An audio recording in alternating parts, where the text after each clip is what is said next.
right. Well, I'm really proud of our team because I think we beat a really good team in Virginia today. You know, I'm a big fan of what Coach Odom has done with his group, the identity that they have, how they play, and to hold them to 51 points, I think says a lot about our defense. I thought our guys had a great determination. Came out ready and just kept on, pushing those inflection points. And so I could be more proud, to be able to win a share of the ACC, especially in this day and age where it's not necessarily a balanced schedule all the time, and it's just it's a different day and age. We won't take this for granted. With that said, we don't like shares. We have more work that we want to do, but I'm just proud of all 9 guys that played, impacted the game. Darren Harris, the job he did coming in gave us a lift. Our starting group gave us, a really good start. I thought Malik's activity made a big difference in the game. Just proud of our guys. They probably missed some shots too, no question about it.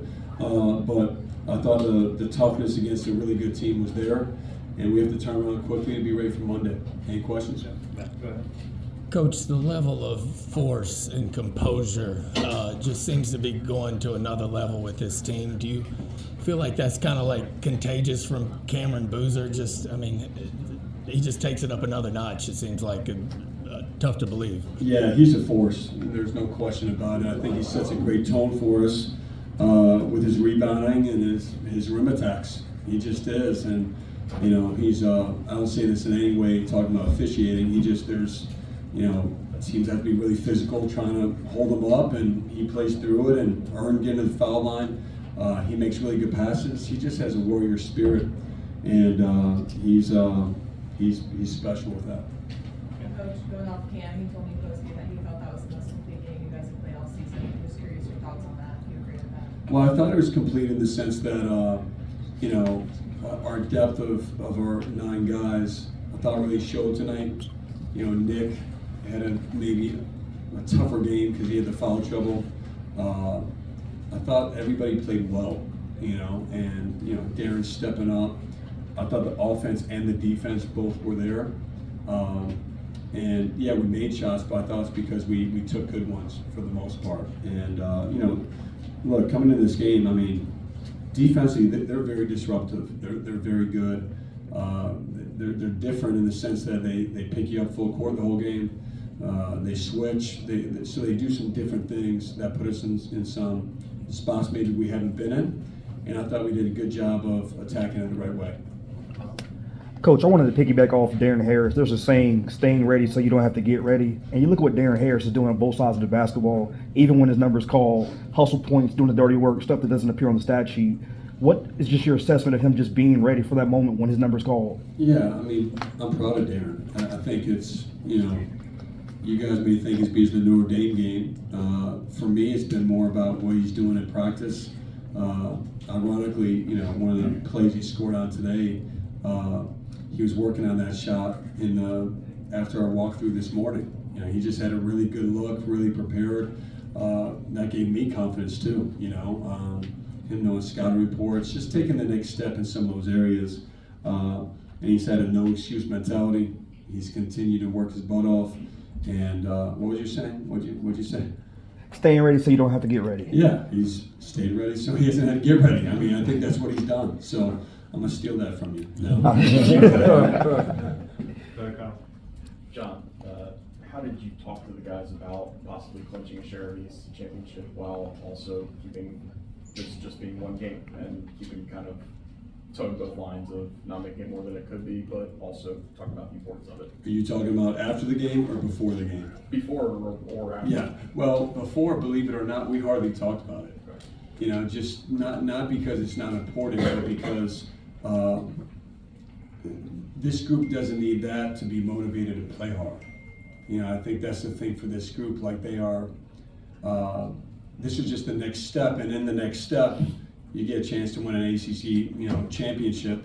So we talked about it yesterday, but it wasn't like a big thing. It was more, look, they've put us in a position to compete for a championship, and so you want to normalize it. You want to talk about, not shy away from it being a big deal, but also it was important to us because it was the next step at the same time.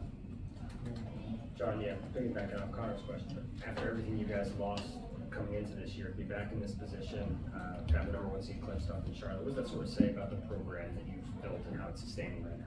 Well, I mean, I hope it says we're right there with anybody, and we're unique in the fact of how we've done it. I think our staff was incredibly determined to be back in this position this year, and you can go about it one of two ways. You can either double down on the guys that have been in your program or the guys that are committed to you, or you can go elsewhere and look elsewhere. And I think one of the best decisions we made in that time period in the month of April and May is doubling down on the guys that are in our program, and to see what these 5 returners have done, to see what the incoming guys. I think they had to overcome some things in the beginning of the year of perception or coming off of last year, and these guys have just put their head down, thrown themselves into the work. They've grown as much as any team that I've coached personally, and to see how they've come together and how connected they are on defense and offense, that's the thing I'm most proud of. And to be right back in the spot, ideally we're not losing 5 guys in the NBA every year, but hopefully we are at the same time. So that's the tough part, and it's the job we signed up for of how to replace that firepower. Coach, since taking over, you've coached against 3 different UVA coaches, Bennett, Sanchez, and now Odom. What's been different about these UVA teams that you coached? Yeah, sorry about that. No. Well, it's different in a lot of ways. Coach Sanchez, I think that's a tough position for him to be in, that year. So to me, that was not indicative of the year they had of his coaching. When I got into the league is when Coach Bennett got to Virginia, so I feel like I have a really unique understanding and feel for like the growth of their program. So for me, it's polar opposites in terms of pace or how they're doing it, but going into today's game is exactly the fight and competitive game that I've always been used to. They're right there with anybody in our league, and they're really competitive. They're the way that Coach Odom's building it. So outside of the style of play, the principles of it, how hard of a game we knew it was going to be, all that is the same. I'll bring it to Jim, and then the last to Sophie. Go ahead, Jim. John, I want to ask you about Virginia. Almost 2/3 of their shots were 3-pointers. They only made 20% of them. Can you talk about, was that part of the game plan? And just talk a little bit about the ability of your team to defend from beyond the arc. I mean, look, we don't go into the game plan talking about the amount of threes we want somebody to shoot. I think it's more about we want them to take contested shots. And even in that, they got some open ones today that we have to continue to clean up. And, it happens in every game where teams get open shots. You just want to limit them and have contests because we trust our length. And we want to continue to make it hard for people to score at our rim. But I thought because of that, they took a lot of threes. And that's also what they do. They could have made more today, and they didn't. So I think you're also having a feel for how the game moves along. And for us, I think we did a decent job going back. I'm sure I'll think it was less decent, but I thought the effort and the ability to scramble with the way they play offense was really good. Last one to Sophie. Go ahead. Hi, Coach. I was wondering, there are a couple of guys on the box score that didn't have a huge amount of points. Caleb, Caden, and Dame, but their impact was definitely felt. Can you talk a little bit about how they impacted today's game for your team? Well, I think Caleb's 6 assists, speaks for itself. I thought he made some great, we call them paint decisions, just getting in there, finding Pat a couple times, going to score. I thought he missed some bunnies he normally is going to make. I thought that was great. Dame's defense, he's such a disruptor on that end. His ability to, he gets our defense, he gets other teams' offense pushed out high on the floor. And I think that's a big deal to start. Caden, again, his usual self, his steadiness, just his decision-making is elite, on both ends of the floor. And I thought it was just a great team effort because of that. Thanks, Coach. All right, thank you, guys.